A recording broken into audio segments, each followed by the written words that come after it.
إن الحمد لله الذي هدانا لهذا وما كنا لنهتدي لولا أن هدانا الله.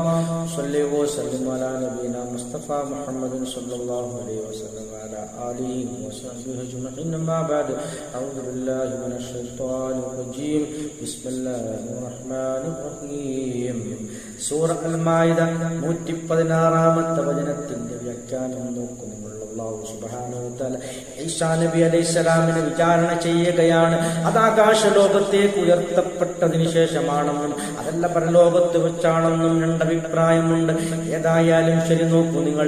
അല്ലാഹു പറയുന്ന സന്ദർഭം, യാ ഈസാ ഇബ്നു മറിയം, ഹേ ഈസാ ഇബ്നു മറിയമേ, അഅൻത ഖുൽത ലിന്നാസി, നീയാണോ ജനങ്ങളോട് പറഞ്ഞത്, ഇത്തഖദൂനി വ ഉമ്മി, എന്നെയും എന്റെ ഉമ്മയെയും ഇലാഹൈനി, അങ്ങനെ രണ്ട് ഇലാഹുകളായി സ്വീകരിക്കണമെന്ന് നീയാണോ ജനങ്ങളോട് അങ്ങനെ വല്ല വാക്കും പറഞ്ഞിട്ടുണ്ടോ എന്ന് അല്ലാഹു സുബ്ഹാനഹു വ തആല ഈസാ നബി അലൈഹിസ്സലാമിനെ വിചാരണ ചെയ്യുകയാണ്.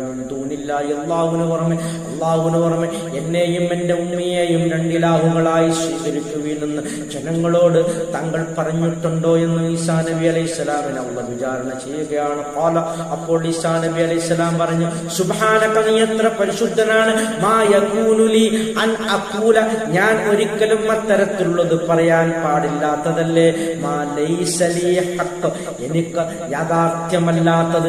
നോക്കൂ, യാഥാർത്ഥ്യമല്ലാത്ത അങ്ങനെയുള്ള ഒരു കാര്യം ഞാൻ ഒരിക്കലും പറയാൻ പാടില്ലാത്തതല്ലേ. അപ്പോൾ ഞാൻ എങ്ങനെ അത് പറയുമെന്നുള്ള അർത്ഥത്തിൽ ഇൻ കുന്തു ഖുൽതുഹു, ഇനി ഞാൻ അങ്ങനെ പറഞ്ഞിട്ടുണ്ടെങ്കിൽ ഫഖദ് അലിംതഹു, അത് നീ അറിഞ്ഞിട്ടുണ്ടാകുമല്ലോ. തഅലമു മാ ഫീ നഫ്സി, എന്റെ മനസ്സിലുള്ളത് നീ അറിയുന്നു. വലാ അഅലമു മാ ഫീ നഫ്സിക, എന്റെ മനസ്സിലുള്ളത് നിന്റെ സ്വന്തത്തിൻ്റെത് ഞാൻ അറിയുന്നില്ല, എന്റെ സ്വന്തത്തിൻ്റെത് നീ അറിയുന്നു.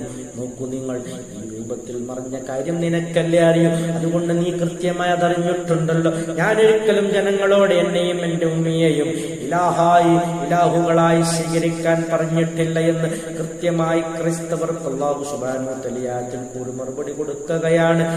അതിനുശേഷം അല്ലാഹു വിശദീകരിക്കുകയാണ്. നോക്കൂ, ഇന്നക അൻതൽ അല്ലാമുൽ ഖുയൂബ്, ഇന്നക നിശ്ചയമായും നീ, അൻത നീ തന്നെയാണ്, അല്ലാമുൽ ഖുയൂബ്, എല്ലാ മറിഞ്ഞ കാര്യങ്ങളും അറിയുന്നവൻ, കാര്യങ്ങളെ നന്നായി മറിഞ്ഞ കാര്യങ്ങൾ, അദൃശ്യ കാര്യങ്ങൾ അറിയുന്നവൻ നീ തന്നെയല്ലേ എന്ന് കൃത്യമായി ഈസാ നബി അലൈഹിസ്സലാം പറയുകയാണ്. അല്ലാഹുവിന്റെ ഒരു സൃഷ്ടികൾക്കും മറിഞ്ഞ കാര്യം അറിയാൻ കഴിവില്ല എന്ന് ഈ ആയത്ത് നമ്മെ ബോധിപ്പിക്കുന്നു.